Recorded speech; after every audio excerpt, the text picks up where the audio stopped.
Naam, bila shaka kama ilivyo ada kila siku ya Jumanne kuanzia saa 3 hadi saa 4 ni wakati rasmi wa kuweza kuzungumzia soka la nchini Kenya, kuzungumzia basi ligi kuu ya soka Kenya inakwendaje, na pia ligi ya wanawake na pia ligi ya timu ya taifa. Hapa nazungumzia mchezo wa kirafiki kati ya Kenya na Iran ambao unakwenda kupigwa tarehe 28 mwezi wa Machi katika jiji kuu la Tehran kule Iran. Ni mechi ya kirafiki ambayo ilikuwa imepangwa awali kuchezwa dhidi ya Burundi na Kenya, lakini Kenya ikapangua mpango hiyo na kuweka mpango mipya ya kucheza na timu ya taifa ya Iran. Karibu sana kwenye gumzo hili la FKFPL, lakini kwa leo inakuwa ni gumzo la Harambee Stars. Hapa tunazungumzia basi kujua labda mambo yako vipi katika upande wa timu ya taifa ya Kenya Harambee Stars. Kama una lolote basi ile niambie pale kwenye mtandao wetu wa Facebook page, send in your comment, alafu pia niambie unasemaje kuhusiana basi na what is your expectations katika timu ya taifa ya Kenya wanapojiandaa kucheza na timu ya Iran ifikapo Jumanne wiki ijayo kuanzia saa 9 kamili. Mimi ni Jason Sagini, askofu mkuu wa michezo ulimwenguni, lakini kwanza kabisa kabla ya kuanza uchambuzi wa mchezo wa kirafiki kati ya Kenya na Iran, ni vema tuweze kupata explainer ambayo imeandaliwa na Mark Nyanjui Kinyawae kwa hisani ya YouTube channel ya kwake ambayo ni The Touchline Maniacs. Kwa hiyo tupate kwanza historia ya soka Kenya imekuwaje, kisha baada hapo tunarejea rasmi kuzungumzia basi gumzo hilo la Harambee Stars ndani ya kipindi cha Walk with Sagini. Karibu sana, endelea kuwa nasi. Like many other nations in the continent at the moment, Kenya adores football and has thrown a lot of effort towards its growth in recent years. The sport was introduced into the land during the early phase of the 20th century, and in 1960 officially became recognized by FIFA, with the national football team Harambee Stars being formed that year. Since then, the sport has gone through numerous phases and transitions in build-up to the modern day. But what exactly is the history of football in Kenya? In this explainer, we try to find out.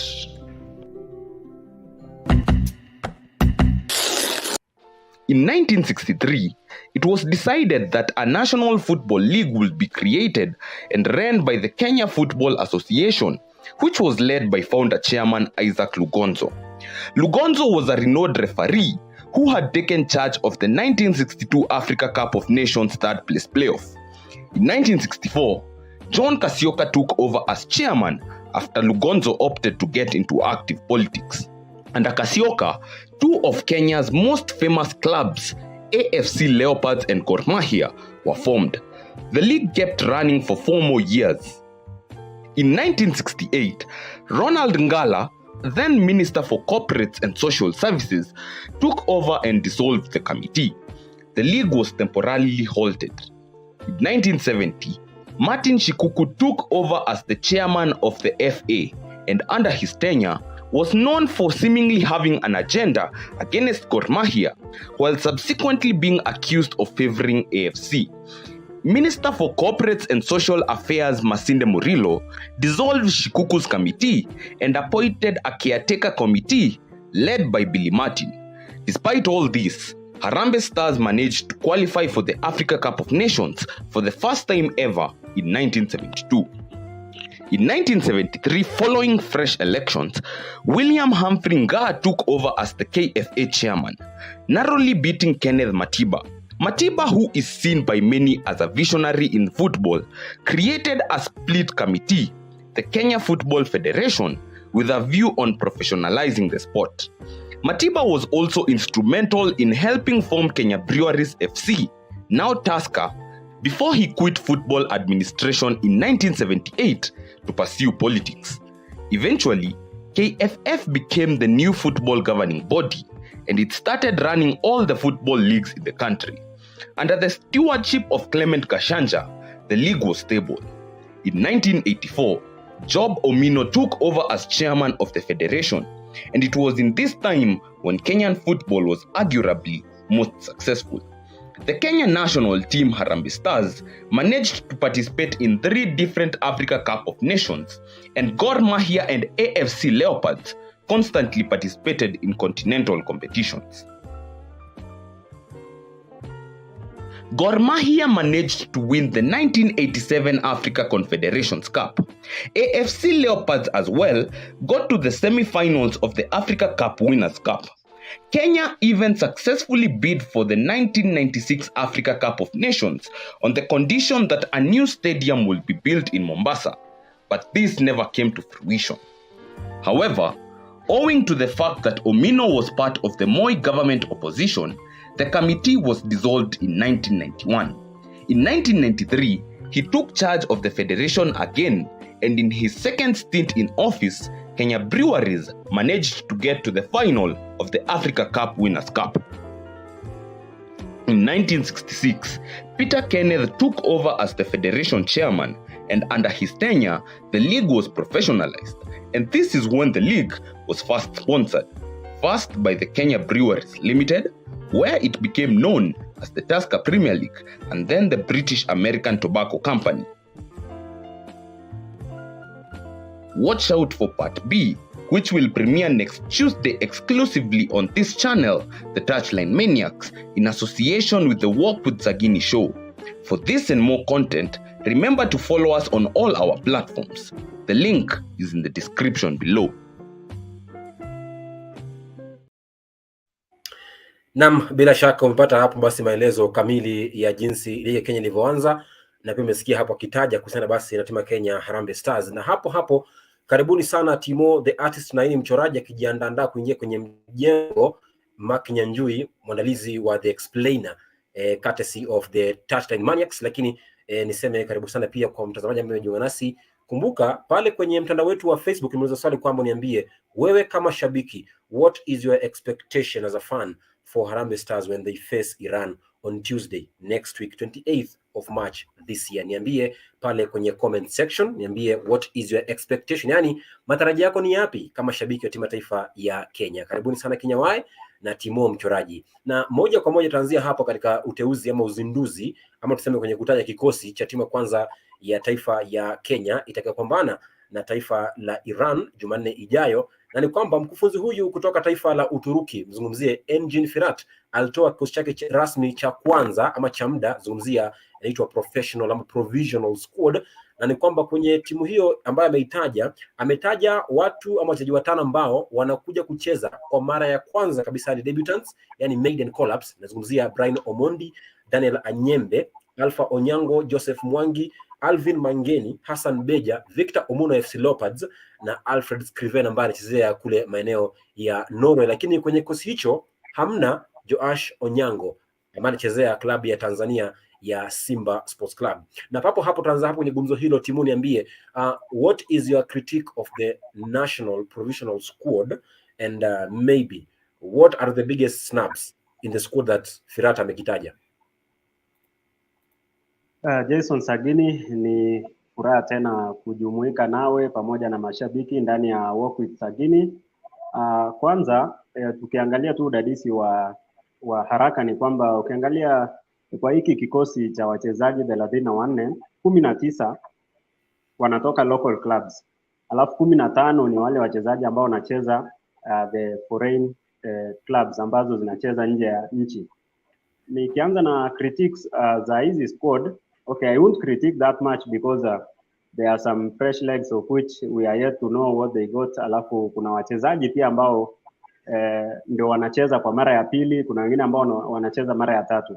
Lakini critique yangu ya kwanza nitaenda categorically, kuanzia kwa goalkeeper, niende defense na maybe attack na midfield. Hapo kwa goalkeeper, kwa sababu this are friendly of which we are trying to sharpen these players and we are trying to get to know the capability of a certain player. Nadhani hapa kwa goalkeeper tungemwanzisha ama Engin Firat pia angemuita Gad Matthews, ambaye ni goalkeeper ambaye amekuwa akicheza vizuri sana kwa Gor Mahia, kando na Levin Opio ambaye amecheza vizuri pia akiwa FC Leopards pamoja na Brian wa KCB. Hapo kwa goalkeeping kidogo naona Gad Matthews angepata call up, at least akuja replicate kile ambacho amekuwa akifanya kwa Gor Mahia. Tukienda defense, kuna jamaa anaitwa Johnston Omurwa ambaye ukiangalia tu vizuri ligi ya Kenya kuna mabeki ambao wanafanya vizuri, kama for example jamaa anaitwa Kevin Musamali ambaye anachezea timu ya Kariobangi Sharks. Kuna Joash Onyango ambaye kwa sasa amekuwa akishiriki CAF Champions League. Alafu sasa wamemleta Johnston Omurwa. Johnston Omurwa ni mchezaji mzuri, lakini ukiangalia timu ambayo ile anachezea pale South Africa, for the last 11 matches he has not been in the squad. So what form ama what criteria Engin Firat ametumia kumuita Johnston Omurwa, kwa sababu mechi 14 ambazo zimepita hajakuwa akicheza kwa ile local team yake. So I think hapo ndio wangemintroduce a player who is in good form kwa local league kama huyu jamaa Kevin Musamali, ama basi wamlete Joash Onyango. That's my critique on the defense.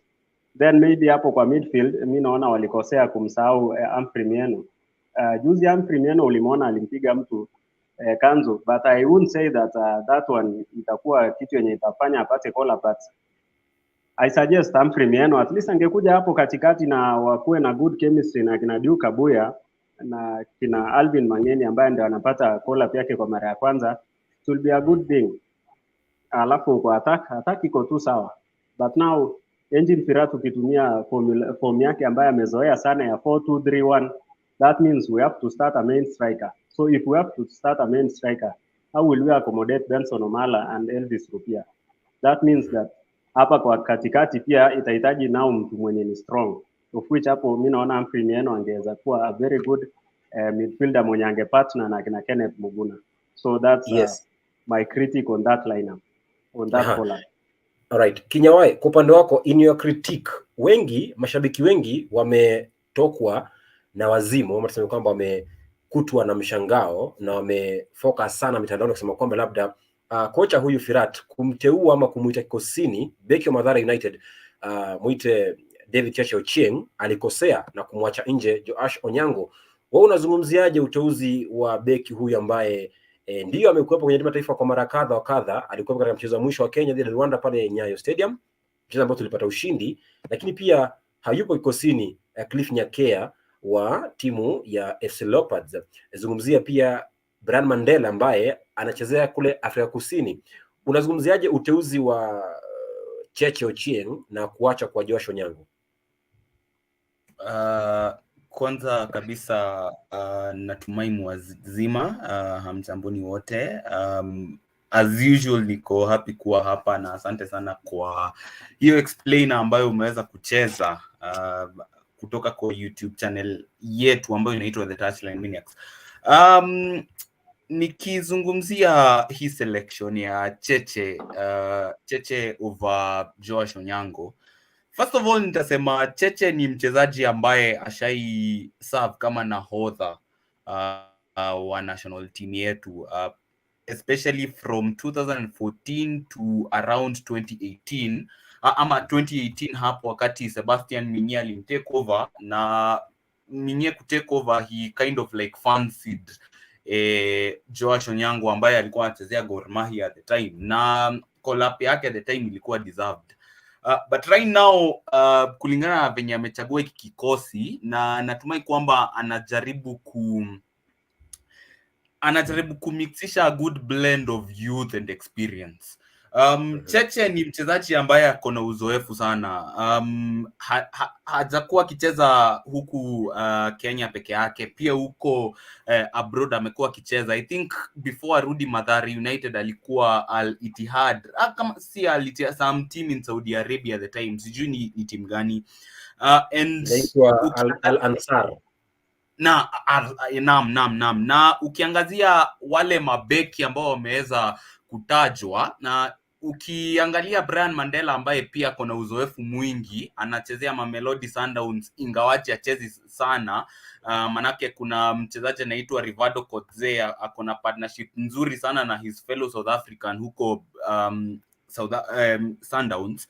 Ukiangazia kuna wachezaji wengine center backs wengine ambao wameweza kuletwa, ambao ingawaje wako na talent, especially mtu kama Shichenji ambaye ako AIK saa hizi, who I think is the future of the national team, wakiwa pamoja na Joseph Okumu. I think as a solid center back for the present, for the future.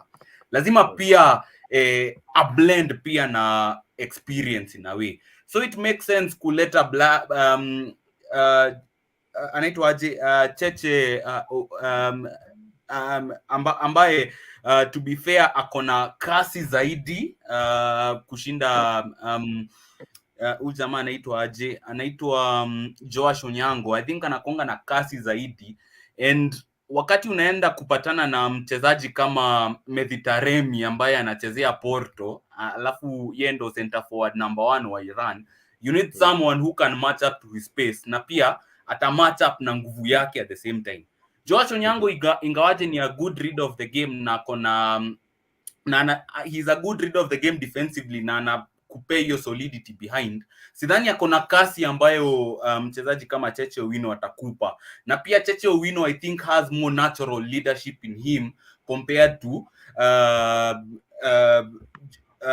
huyu jamaa mwingine wa Simba. So but I don't think pia hata kama amechaguliwa, I don't think atacheza sana, manake najua Engine Firat atajaribu kutest the absolute first choice ambaye ni Joseph Okumu, probably pamoja na Colin Shichenje wa AIK ama Brian Mandela ambaye anachezea Sundowns, manake Mandela na Okumu wamezoea kucheza pamoja zaidi, hasoki katia ile mechi ambayo tulikuwa tunacheza friendly match tukicheza na Zambia kabla Francis Kimanzi hajaweza kupigwa kalamu. Na pia at the same time ukiangazia mtu kama Johnston Omuru ambaye anachezea pale Portugal before alikuwa Wazito, anakupea that left footed option na anakupea hiyo pace and that ability to build from behind. Kwa hivyo personally I don't think I can have too many complaints about Cheche kuweza kuchaguliwa katika kikosi. I only have one complaint or one concern, but first of all ni mpe kongole, manake amejaribu kubalance kikosi kocha Firat, maana kwamba ametumia wachezaji wa changa, kuna majina mapya kama 7 hivi, na pia amejaribu kutumia wachezaji wa nyumbani kama alivyotaja Timona in the artist. Lakini pia nisema kwamba labda if we are building a team for the future, then leaving out Joash Onyango who has been there before, and still we have Brian Mandela who has been in and out of the game in South Africa, it puts a question mark for me. Why leave Onyango who has been playing every minute for Simba, then play Brian Mandela who has been missing some games? He has not been starting for Sundowns in South Africa. So there niko na maswali kidogo kwa uteuzi wa kumwacha nje Joash Onyango the Berlin Wall. Lakini pia namtakia laheri mwenzangu huyu kutoka kule klabu ya Mathare, unazungumzia Cheche David Ochenga ambaye ameitwa kwenye kocha timu ya taifa ya Kenya. Anasema kwamba those who have been following local action know that I have played 4 league matches for Mathare United, and therefore the issue of match fitness shouldn't be a bother. I am a senior player who can decline if I feel I'm not ready to play. Hii kumbuka kwamba David Ocheng huyu alirejea kwenye kosi cha Mathare baada ya kuwa unattached kwa muda baada ya kandarasi yake na klabu ya Saudia ya Al Ansar kutamatika ya mwaka mmoja. Baada hapo akarejea na kujiunga na Mathare mwaka jana Novemba kwa mkataba wa miezi 6 hadi mwisho wa msimu huu. Kwa hiyo labda mashabiki wengi wanajiuliza kwamba labda ni kwa nini kama unampa mtu ambaye amekuwa anatouch kwa muda mrefu na unamwacha mtu ambaye amekuwa akicheza katika kila mechi kule Simba. Lakini hapa kwenye comment section shabiki anasemaje? Namuona Loli Katesa kwamba Iran must fall. Alafu Clinton Ojango anasema alitumia watu Kenya Police kusaidia for selection. Alex again anasema kwamba kaka Sanchez Alex niko ndani, asante. Kazungu Dennis pia anasema niko ndani, asante. David Amadi anasema niko ndani nikiwa Bondo. Kazi Kuntu. Steve Mariga anasema kwamba Joseph Okumu is in town ready to join Harambee Stars tomorrow. Hii Kenya tunaichukua. Alafu Robert Mwai ametuma kauli yake ndefu, anasema kwamba and Jason, I'm getting you live from Masinde Muliro University. Anasema kwamba maoni yangu katika kikosi hicho ni kwamba nina furaha sana, we got fresh legs kutoka local teams, yani timu za nyumbani. Nina matamanio kwamba Kenya itapata ushindi, ama ikienda vibaya sana iwe ni sare. Na wapata live kutoka chuo kikuu cha Masinde Muliro. Say hi to Timo the artist. Ole Nailante anasema kwamba count me in, hawa Iran wanakula 3 mtungi. Waiganjo mpya na kuona majina Sancho, Idris Mashube, wote mnasema mnatagia kipindi kutoka maeneo mbalimbali ya taifa la Kenya. Lakini kando na hilo wenzangu, hapa tukizungumzia timu hiyo ya taifa ya Kenya bado ni kwamba alizungumza Kinda kutoka kule Norway, na tumsikie alivyozungumza Alfred Skrivin ambaye ni mshambulizi anacheza kule Norway. Alisemaje baada ya kuitwa kwa mara ya kwanza kabisa kwenye kikosi cha taifa ya Harambee Stars? I was born and raised in Kenya. I stayed here for 16, 17 years, and then I moved to Norway. My mom comes from Kenya and my dad's from England. I was caught by surprise. The coach, he sent me a message on Facebook and then asked if he could call me on WhatsApp. And then we spoke. He was straight to the point and then asked me to come. I was shocked. But I thought of it as a good opportunity. The best part, scoring goals. I can say I'm not a selfish striker. If I have a chance to play my teammate in a good position, then I'll do that. Naam, Timo, huyo ni mshambulizi kutoka kule Norway na amesema kwamba yeye furaha yake ni kufunga magoli. Now my question is, we have new call-ups and new blood into the team. Now, what does the squad hold in terms of the maiden call-ups and what are their capabilities? What does it mean in terms of Kenya's journey to World Cup 2030? Jason, kama tutaanza kuangalia World Cup 2030, nitadhani kwamba ni mapema sana. But I think hii mechi ya Kenya versus Iran, it will play a very crucial role towards hiyo achievement ya kucheza 2030, because for Iran it might be just a mere friendly or ama itakuwa tu friendly ya kupima squad, but for Kenya it means a lot because we are back anyway after one year ya kutocheza. So we must make a statement from this match and at least show that we have something yenye itatupush for even AFCON 2024 ama na kuendelea mbele. For the new call-ups, naweza sema kwamba what it also is that this squad is very good first, na these players who have been called our tano ambao ni fresh legs. Ukiangalia vizuri statistics kutoka kwa club zao ambazo wanachezea both hapa kwa league, kwa local league na pale majuu, utaona kwamba wachezaji ndio wamekuwa kama pivot kwa hiyo team. For example, when you go to a team like Kakamega Homeboys, you will find a player who has been outstanding ni huyo Moses Mudavadi ambaye amepata call-up. Ukienda timu zingine utapata mchezaji kama Victor Omune amekuwa akijituma pale FC Leopards. Ukienda Gor utaona jamaa kama huyo Alpha Onyango amekuwa yeye ndio tegemeo pale. So that shows that Kenya we have good depth in squad, alafu capabilities ya wachezaji already it has been shown in the local league.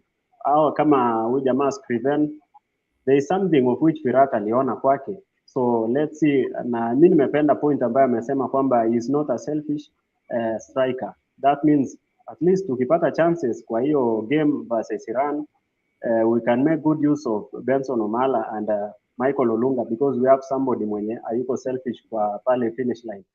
So this squad, I can say that their capabilities will be fine, especially wakati tunacheza for the first time, wakati kila player anahitaji kuonyesha what he has got, so that at least ukisonga mbele Firat anaweza pata squad, because sasa hii naweza sema Engine Firat bado hajapata squad yake kabisa mpaka kwanza after this match, so that atakuwa amelan squad yake kabisa. This squad is very good. What they need is just to link up and produce something good. Aha. Hapa kwenye comment section namuona Obed anasema kwamba Harambee Stars watawin 1-0, alafu Steve Mariga anasema yuko ndani, anasema kwamba Kenya wasituangushe, alafu namuona Moses Owiti anasema kwamba keep up the good work, asante. Waiganjo Ngugi anasema kwamba niko ndani, Harambee Stars will be with not even have okay, kizungu chako sikielewi Waiganjo Ngugi, but I think you mean will not have a single fan probably, so Iran will have a big home advantage. So it is either a draw or win for Iran. Idris Mwashumbe anasema kwamba we are here watching the biggest show, alafu Steve Mariga anasema kwamba hii Iran inafaa Kenya ipite nayo mbio mbio. Virginia Sancho anasema kwamba count me in, let's go, Kenya will win 2-1. Kauli yake hiyo Virginia Sancho pale mtandaoni Facebook. Kinya wae, mambo vipi? Kwani unashughulika na mambo gani hayo tena, manake unatoweka kidogo kidogo hapa, lakini tukiendelea na gumzo hilo Timo, ama niende kwake Kinya wae niambie, manake kidogo hajatulia leo, sijui uko vipi. Kinya wae, kwa upande wako tunazungumzia safari ya Kenya kuelekea kombe la dunia la mwaka 2030, na ni kwamba inaanza na kujenga timu ya siku zijazo, kwa maana kwamba kwa kuwaita watu ambao hawajai kuwa kwenye kikosi cha taifa Harambee Stars. Kwa mfano huyu Alfred Scriven anachezea kule Norway, na wengine wengi kina Hassan Beja na kina Victor Omune. Lakini katika safari hiyo ya kuelekea kombe la dunia, what are our chances with what we have right now and with what Firat is doing, and what do we need to be or to do right to make the plan work? Kwanza kabisa apologies for my internet yangu leo iko na issues. Kuko nje kunanyesha leo, so I'm guessing I think internet ina affect mvua ina affect internet yangu, but I hope mnanisikia kwanza vizuri before niendelee. Yeah. Haya. Okay, to answer your question Sagini, World Cup ya 2030, tukiset up a good 8-year plan is something that is feasible, to be fair. Nitatumia example ya USA, hii US men's national football team. After waweze kuwa knocked out from group stage ya World Cup ya 2014, they decided to do a revamp, na wakaamua sasa wa invest in roots football, na wa invest into put all their eggs into the youthful basket, and it took them 8 years. Na tuliona mwaka wa 2022 kule Qatar, tuliona maplayer ambao walikuwa wenye umri wa miaka between 20 and 23, 24, 25 years, ambao wana grow up pamoja vizuri, ambao unatelo walitoka from this system ambayo ilianzishwa na the US men's national team. Tuliangazia watu kama Weston McKennie, watu kama Christian Pulisic, na wachezaji kama hao ambao wanachezea vilabu tajika. In my opinion, for us kuweza kufika katika hicho kiwango, I think inafaa to revisit what Safaricom used to do with Chapadimba, the grassroots football, between 2010 and 2017, I think. Walikuwa na put their eggs into the grassroots basket, na tulikuwa tunaona talanta kadha wa kadha walikuwa natoka from that team, na wakamanage kuanza kusaidia national team kwenda mbele. Siwezi mention Firat for trying to look for players ambao wamecheza abroad, ambao wako na dual citizenship. Manake anajaribu kuongeza quality ama wachezaji ambao wamekuwa refined from European countries, because European countries, let's face it, wako na better footballing education facilities, na wako na better training facilities ambazo zinasaidia mchezaji kuweza refine talanta yake, if I may put it that way. So I'm guessing for us to be able to achieve that dream of kufanya national team yetu iweze kuqualify World Cup ya 2030, I think we need to follow suit. Uzuri ni kwamba there are some players ambao kama umenotice, Kenyan players ambao wanatoka Kenya mapema sana, wakati bado wako katika miaka ya utotoni, na zungumzia 9 to 10 years, alafu wanaenda those clubs abroad kuwasaidia kurefine talanta yao. Kama for example mchezaji ambaye anachezea Arsenal ambaye anaitwa Leo Messi, tuliona ni mchezaji ambaye akiwa na umri wa miaka 9 aliweza kusajiliwa na timu ya Arsenal. Kwa hivyo maybe to some extent atakuwa exposed to the highest of levels in terms of like exposure with the training facilities, the footballing education ambayo ataweza kureceive. Alafu maybe itamsaidia in the future in like 7 to 8 years, where we expect anafaa kuwa sha break into the first team, no, if not at Arsenal, maybe elsewhere as well, na pia itakuwa to our advantage as well. But for us as a country, me personally naweza challenge federation ireplicate hii idea ya kuinvest into grassroots football, na kama ambavyo Ababu na Mwamba aliweza kusema wakati aliteuliwa kama waziri wa michezo, alisema anataka kuincorporate the National Academy pale Kasarani, a National Academy ambayo itaweza kusaidia kurefine maplayer ambao wanaplakiwa from anywhere and everywhere. Tuliona hii kamiti ambayo aliweza kuappoint, ambayo wanasema wanataka kutumia mbinu za kiteknolojia kucapture talent from all over the country, manake tunajua there is talent all over the country.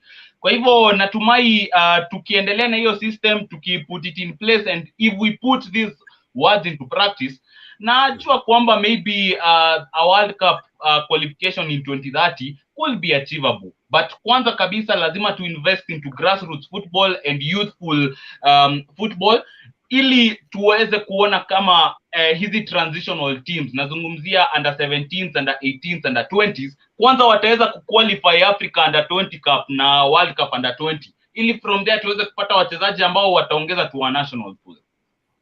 Right, anasema kwamba lazima tuzingatie ukuaji wa talanta kutoka mizizini, yani grassroots, kutoka kule mashinani, ili tuweze kuwa timu ambayo inaweza kucheza na kubalehe katika mchezo soka duniani. Kauli yake safi sana hiyo, Kinyawai, naunga mkono 100%. Lakini sasa tuweze kusikia kauli yake Engin Firat baada ya kupata ama kubadilisha mipango kucheza na Burundi na kuamua kucheza na timu ya taifa ya Iran. Je, alizungumzaje baada ya uamuzi kwamba tucheze na timu ya taifa ya Iran? Sikiliza hii. In the last minimum 10 years, Kenya never played against strong teams in friendly matches. You know this? You know the reason? I know the reason. Because everybody is asking for result, so therefore everybody wants to play a weak team to have a result, and everybody is happy. But there is one big problem in this. One very big problem. If you never face a strong team, how you behave under pressure? How? Tell me. Because when you need to win in qualifiers, important matches, how you expect then the team to be ready? I choose this game because I want the team to learn. I have no problem to sacrifice me for myself, for my team. I trust my players. I'm not afraid. We'll go out and face them. Because for me, this is not a match for result. For me, it's a match where I see which players can perform under stress, under pressure, which players have the character and the will. This shows me the way when we play the games against, I don't know, good teams in Africa in the qualifiers. This is the reason why I choose Iran. Nothing else. And if I see in the last years, I don't know when was the last time you face a team like Iran. You have to understand, Iran is much higher ranked than, for example, Egypt. This is our reality, but we have to start somewhere.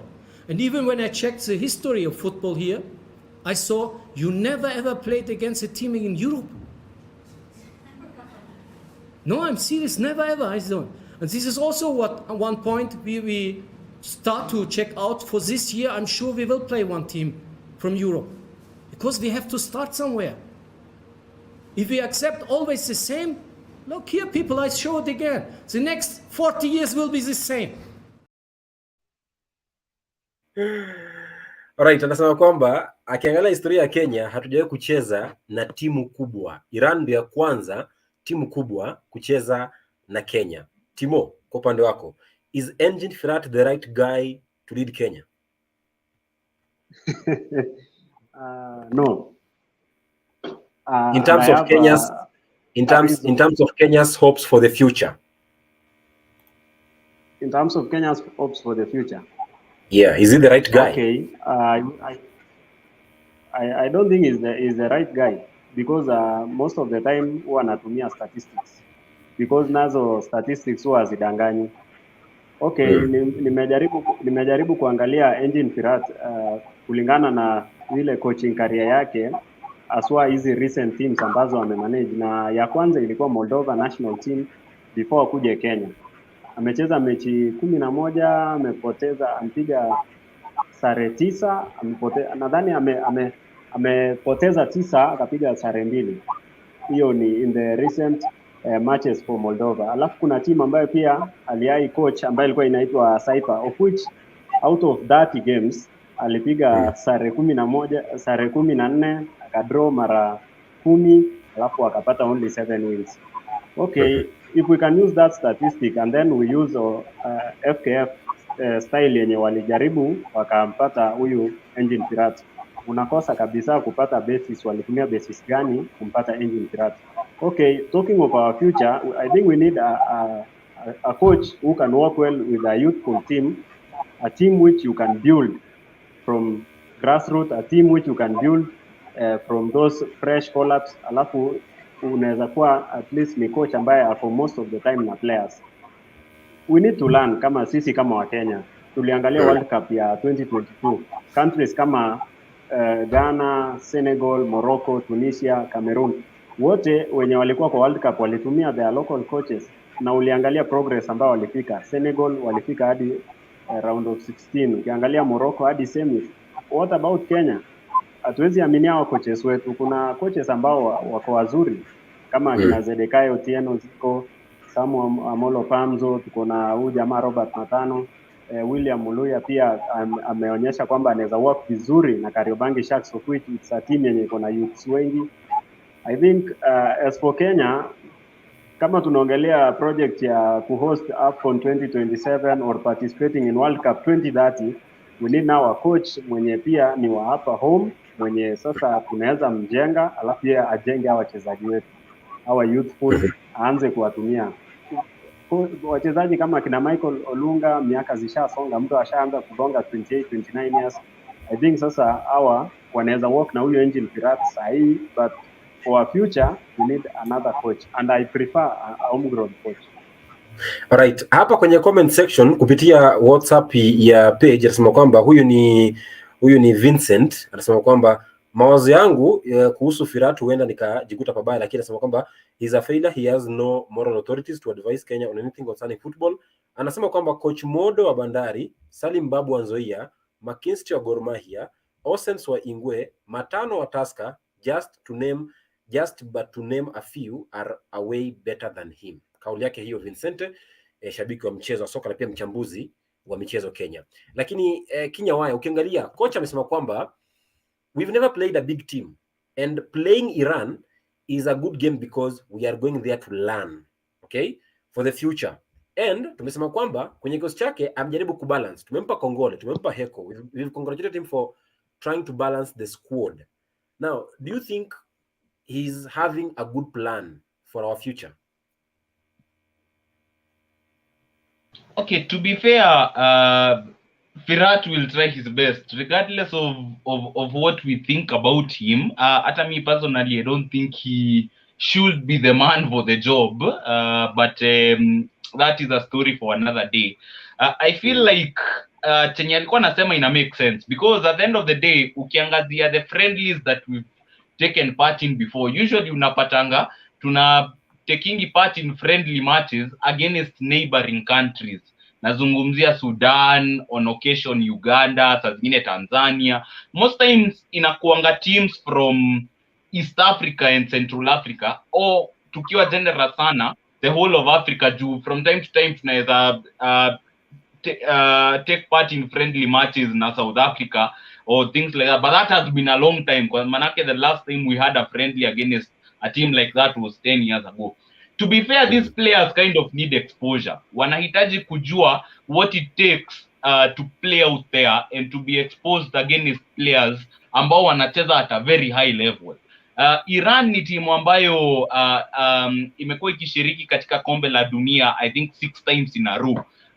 Ingawaje huwa hawawezi kutoka group stages, hawajaitoka group stages in their history, but they have that pedigree. Wako na wachezaji ambao wako na uzoefu wa kucheza at the highest of levels, i.e. the Champions League and top 5 leagues. Nazungumzia mtu kama Mehdi Taremi ambaye ni striker wa kuotea mbali, tukaweza kutumia matamshi kama hayo.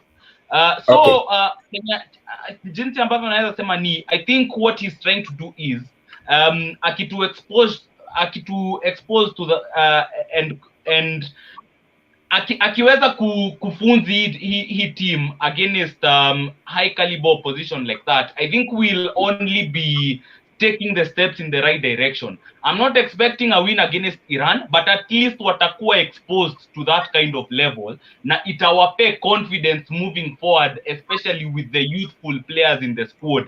Wachezaji kama Collins Sichenje na wachezaji kama hao, na wachezaji ambao wanacheza local league, watu kama kina John Mwangi. They need that kind of exposure. So I feel it's only a step in the right direction. All right, for me I think I'll back up Firat, because if we go back to use his history with Moldova national team, with which teams in the past, I think we'll be lost, because all that won't make the future. Wanasema kwamba huwezi tumia jana kuitabiri kesho, tumia leo na sasa kuitabiri kesho. Maana kama ukiangalia alivyotoa kikosi cha timu ya taifa ya Kenya sasa hivi na jinsi alivyocheza akiwa na Kenya kwa miezi mitatu, kandarasi fupi hapo awali, alipata ushindi akiwa na timu ya taifa ya Rwanda hapa Nyayo Stadium. Ilikuwa ni mechi ya kirafiki. Ukiangalia jinsi alivyopambana na Kenya kwa miezi mitatu na hivi karibuni, na tumekuwa nje kwa mwaka mmoja, ndio hajakuwa na siku nyingi za kuwa nchini kabla ya mechi ya Iran, maana kwamba amekuja tu siku 10 kuelekea mchezo wa Iran.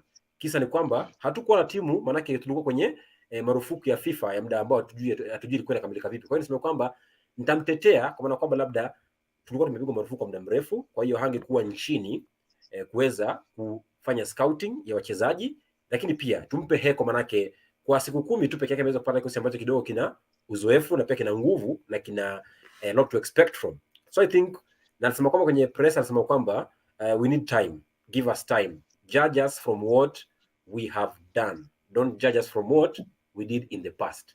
And I think that is very right, because tumpe mechi kama 2-3 tuweze kujua labda anapanga vipi. Na pia nitasema kwamba labda katika mchezo wa Iran, regardless of the results, kwangu mimi nafikiri kwamba kucheza na Iran, kitu cha kwanza kabisa, it's a win for Kenya, because we are going to gain more from Iran more than they are going to gain from us, because as Kenya just said, wamecheza kombe la dunia mara 6 mfululizo, licha kwamba wajao kutoka katika hatua za makundi. Lakini I think tumpe kocha muda na tusiwe na pupa, tusiwe na haraka, maana kwamba tumetoka katika marufuku ya FIFA mwaka mmoja na zaidi. Kwa hiyo itachukua muda ule mpango wako kuweza kuja na kuweza kubainika ama kuchipuka na kuonekana na mashabiki nchini Kenya. Hapa kwenye comment section namuona Loli Katel anasema kwamba Kenya is behaving like Tottenham players are in their comfort zone, I see no win. Okay, kauli yake hiyo kama shabiki.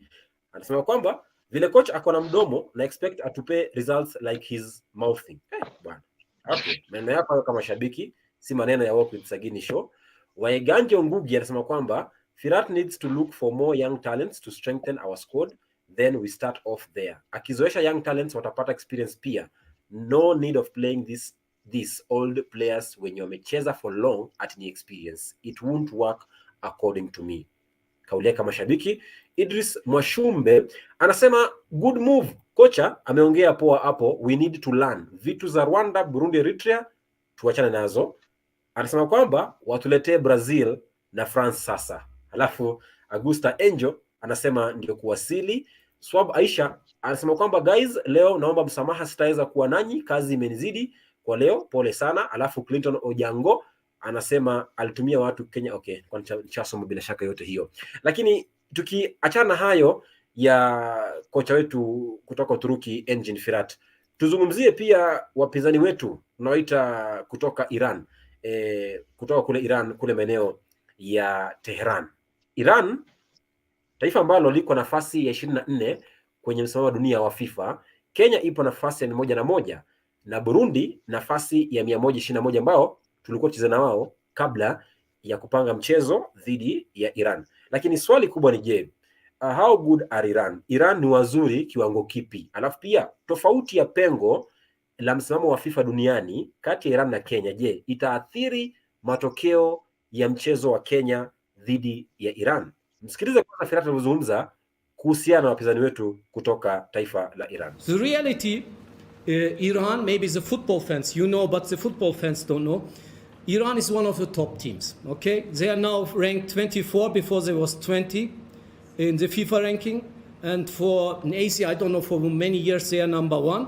They are always at World Cup. And even to make it very simple to understand, even one player of Iran, one player, has more market value than all our team.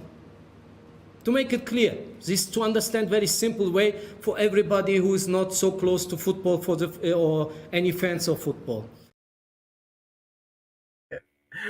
Na manasema kwamba one player of Iran, his market value is more than Harambee Stars mzima. Kinyawai, tofauti ya pengo la msimamo wa dunia wa FIFA la Iran na Kenya, kama alivyozungumza hapo kocha Firat, itaathiri vipi matokeo ya mchezo Jumanne wiki ijayo? Okay, to be fair, inafaa as much as ni it hurts to say it. I think ni ukweli to some extent, manake wachezaji ambao Iran wanaboast kuwa nao, to be fair, ni wachezaji ambao wako well established generally, especially ukizungumzia wachezaji kama Taremi, ukizungumzia Azmoun ambaye anachezea, kama sijakosea, anachezea Hoffenheim kama sijakosea, nikizungumzia wachezaji kama Beki ambaye anaitwa Husseini, nikizungumzia wachezaji kama Nulahi ama kitu kama hiyo. Ni wachezaji ambao to be fair wanacheza in top 5 leagues in the country, in Europe, ama kama si top 5 leagues, top 6 and 7 leagues ukiongeza Portugal na Holland. Kwa hivyo to be fair, much as it hurt, those words will hurt. Hawa wachezaji wataitake two ways. Either watataka watachukulia hiyo maneno kama motivating factor ya kwenda kuprove point huko na kujiput in the market na kujiput in the shop window for potential scouts from all over Europe and other continents abroad, ama itawademotivate waseme after all ni wachezaji ambao wako na uzoefu. Sasa hata mimi nikienda hapo, naenda hapo kufanya nini? They can either take it both ways, but like nilivyoeleza awali, this can only be a positive regardless of result ambayo tutapata against Iran. Manake hii ndo the first time in my lifetime, na unajua mimi ni mtu ambaye ako almost 25 years, hii ndo the first time nimeona Kenya ikicheza na high caliber opposition for the first time probably in like 20 years. Manake tuliachilia national team yetu iende chini, but to be fair, our national team has potential. Manake tumeweza kuona wakiput in good performances against teams like Egypt home and away katika 2021 AFCON qualifiers. Tuliona wakicheza vizuri and took the game to a team that boasted players like Mohamed El Neni na wachezaji kama Mohamed Salah. Kwa hivyo mimi personally niko quietly optimistic about how they will perform. Manake mimi nataka kuangalia performance. Result haimati sana, manake tumekuwa out of the game 2 years, but the performance will matter, and I think watakuwa exposed at the highest level na itawasaidia for the future, for now and future. Alright. Timo, kwa upande wako, how good are Iran? Because coach anasema kwamba Iran, they are ranked 24th in the world, and anasema kwamba in his history or in his research ameangalia kuna kwamba Kenya haijawahi kucheza na timu ama taifa kutoka bara Europa, na amesema kwamba mchezaji mmoja tu wa taifa la Iran market value yake ni kubwa kuliko kikosi kizima cha Harambee Stars. Unazungumzaje wapinzani wetu Iran kwenye mchezo Jumanne wiki ijayo?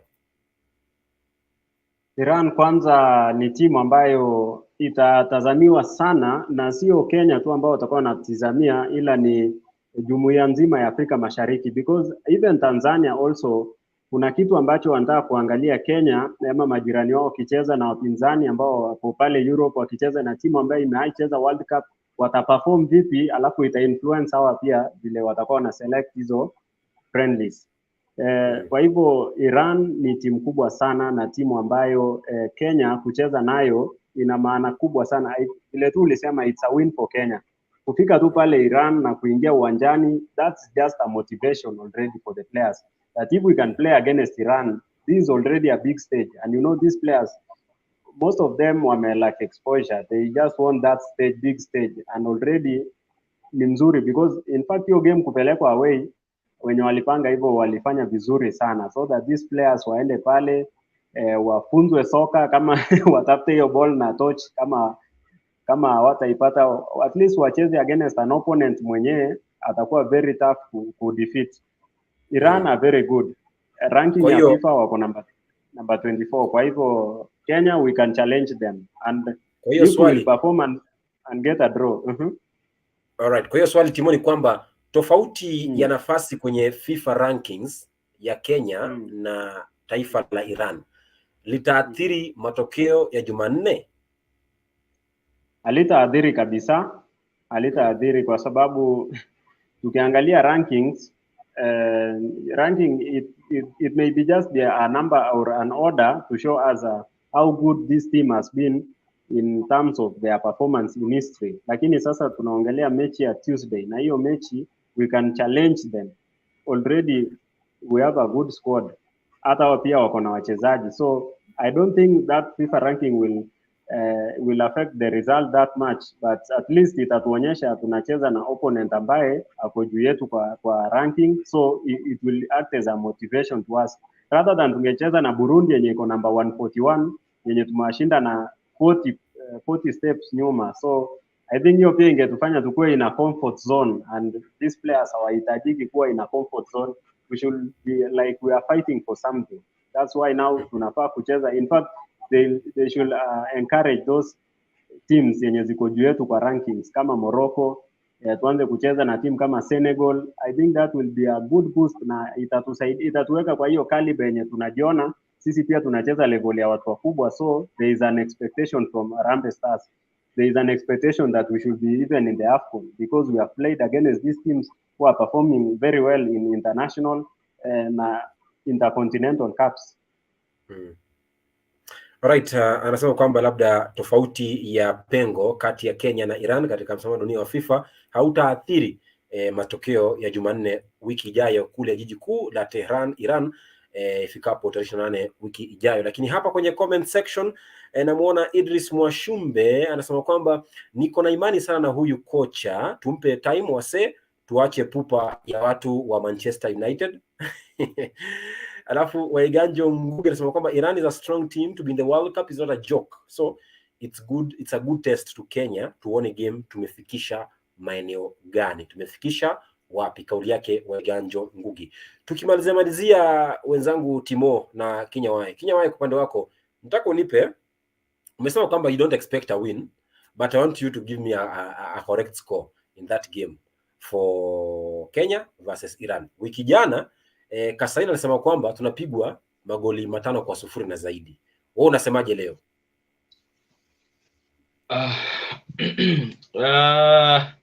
Okay, my roho yangu inasema Kenya watapull upset na ikuwe a draw, a narrow win, i.e. 1-0 ama 0-0 ama 1-1, but my head inaniambia Kenya huenda ikawa wataweza kutoa ndani goli 3 ama 4. But usually kama umeangalia goal record ya Kenya, ni ngumu sana upate Kenya waki lose ama waki draw ama whichever game by more than a goal or 2. Usually inakuanga 1-0, 2-1, inakuanga narrow score line with the exception of ile mechi dhidi ya Mali, ile siku ambavyo tuliweza kutoa ndani bao 5 kama sijakosea. Kwa hivyo this strikes to me as that type of game where Kenya might pull off an upset. The head says wanaweza toa ndani bao 4 ama bao 3 ama 4, but the head says wanaweza pull surprise ya losing by just a goal, a solitary goal, or drawing, or maybe a surprise win, something like that, but most likely mimi naona wakitoa ndani 3 ama 4. Alright, okay. Mimi na imani kwamba Kenya hapa tutapata ushindi, na nilianza kuitisha maandamano ya timu taifa ya Kenya jana, sema kwamba we should also go to the streets. Iran must lose 3-0. I say, tukiwa na Benson Omala, 19 goals in the Premier League with 19 games. Ogada Olunga, top scorer huko Saudi ama Japan, hata sijui ni wapi, Qatar. Elvis Rupia, second top scorer Kenyan Premier League. Kenneth Muguna, midfielder maestro, mimi namuita Busquets. Mabeki angalia, Patrick Matasi, Kenya 1. Bwana, atufungwi 3-0 Iran. Patrick Matasi atakuwa kicheza. Lakini tusikie ndo ataanza. Alright, lakini tusikie David Cheche Ochieng alivyozungumza kuhusiana basi ya matarajio na kikosi ama kiwakilishi wachezaji wa taifa la Kenya kabla mchezo dhidi ya Iran. There are opponents, I don't know much about them as individual players, but I think most of us saw them in the World Cup. There are good team making it to the World Cup. You know it's difficult, so if you play any team that is playing in the World Cup, of course it will be a good friendly match and a good match for the national team of Harambee Stars. The pressure is always there.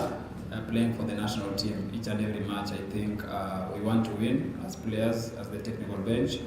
So playing Iran and winning against them away, I think it will do well for Kenya in the rankings, and hopefully we can beat them because we are going for the win. I don't think we are preparing so that we can go and get a draw or a loss. So we are planning to win, and hopefully if it will help us with our FIFA ranking, the better.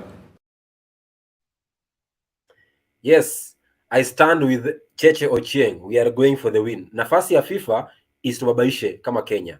Iran must lose 3-0. Timo, unasemaje? Mimi nasema kwanza ni Iran ndio watapigwa surprise. Because kwao wamekuwa kwa hiyo comfort ya sisi tuko juu kwa FIFA ranking, sisi tumetoka World Cup, sisi hii ni friendly, there is nothing to fight for. Bana sisi Kenya tumekuja on a mission, we are back. We are here to prove to these fans that sisi kama Harambee Stars at least sisi kwa East Africa ndio tumecheza na timu ambayo iko outside Africa. Nani amecheza friendlies na team outside Africa saizi kama si Kenya kwa East Africa? Kwa hivyo sisi tunataka kuwin, at least tukikuja mnatuheshimu bwana. Hata kama nyinyi mko kwa AFCON qualifiers, sisi tunacheza na watu wakuu kuliko. Mimi labda ni predict lineup yangu because I think your game itakuwa before saa 3 usiku ama because they are ahead of us. It will be on Tuesday. Yeah. Maybe saa 9 mchana. That means next week tunakuja show kama tushapata results. Exactly. So mimi naweza sema this draw, a very entertaining draw. Yeah, maybe kitu kama 2-2. Na ikiwa 2-2 natarajia kwamba Kenya ndio watamlemea Iran zaidi. Kuliko venye watatulemea. Na tarajia Matasi aanze because of that experience maybe, or Ian Otieno for that experience ya kucheza pale Zesco Zambia. Then Okumu ataanza, I expect aanze hapo nyuma pamoja na Johnston Omurwa, although nilisema kwamba sijamkubali vile. Eric Marcelo haezi kosa hapo pamoja na Abud Omar, ama tuweke Daniel Sakari kwa defense. Alafu katikati Duke Abuya akisaidiwa na jamaa kama Kenneth Muguna itakuwa mzuri sana, na wapatna na mtu amekuwa akicheza vizuri kwa local league wa Nzoia Sugar anaitwa Joseph Mwangi. Then my attack will be the trio, Benson Omala, Elvis Rupia pamoja na Michael Olunga. Tukiweka hiyo squad kulingana na mimi vile naona tunaweza charaza Iran by first half, tukipata 2-0 second half tunakuja kuweka basi tumemaliza kazi. Right, nikukosoe Timo, next week tukija kwenye show Jumanne, we won't have the results. We will have a score line of 3-0, Kenya 3, Iran 0. Lakini hapa kwenye comment section namuona Loli Katel anasema kwamba acha nilale juu content imepata leo si mchezo mpaka na feel kama Gavi. Bwana. Virginia Sancho anasema Kenya win. Idris Mwashumbe anasema we are winning this, Kenya 2, Iran 0.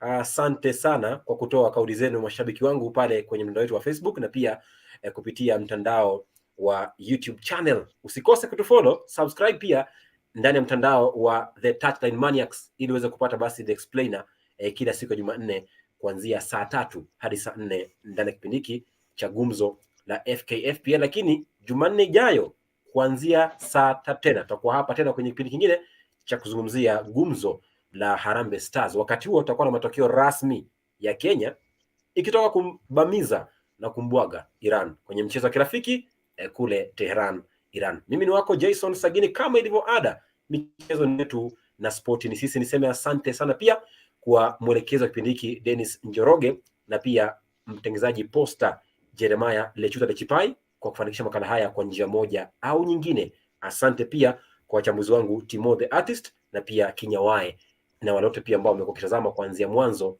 hadi mwisho. Inshallah Ijumaa pia ni siku nitakuwa hapa na pia kwenye kipindi kingine cha Gumzo ama jukwaa la magwiji kuanzia saa 3 hadi saa 4. Hadi wakati huo inshallah kuonana, kuwa na usiku mwema.